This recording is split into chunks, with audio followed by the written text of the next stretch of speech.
Praise the lord. అందరికీ వందనాలు. దేవుని జీవవాక్యం మనలను పరిశుద్ధపరుస్తుంది, మంచి మార్గంలో నడిపిస్తుంది.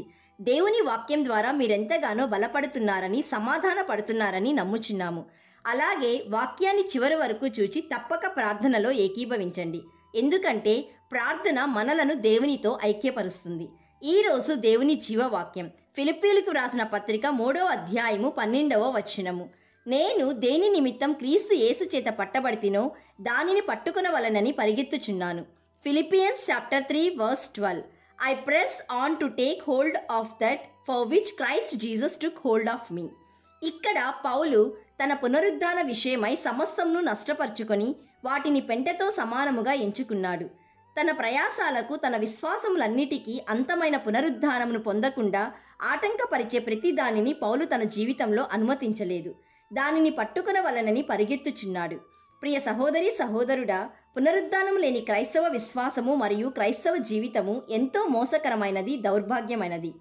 ప్రతిదినము వాక్యం వింటున్న నీవు ప్రభువు చేత దేని నిమిత్తం పట్టబడితేవో దానిని పట్టుకొనవలనని పరిగెత్తుచున్నావా? ఒక్కసారి ఆలోచించు.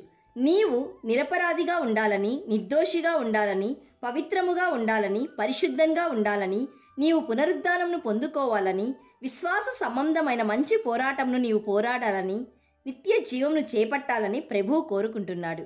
My dear friend, let us purify ourselves from everything that contaminates body and spirit, perfecting holiness out of reverence for the Lord God Jesus Christ. కాబట్టి ప్రియ సహోదరి సహోదరుడా, వెనుక ఉన్నవి మరచి ముందున్న దేవుని రాజ్యమునకై వేగిరపడు. దేవుని రాకడకు సిద్ధపడు. ప్రార్థన చేసుకుందాం, ఏకీభవించండి.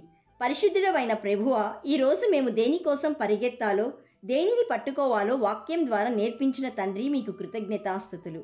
తండ్రి, మీ పిలుపుకు మేము లోబడి జీవించుటకు కృప దయచేయండి.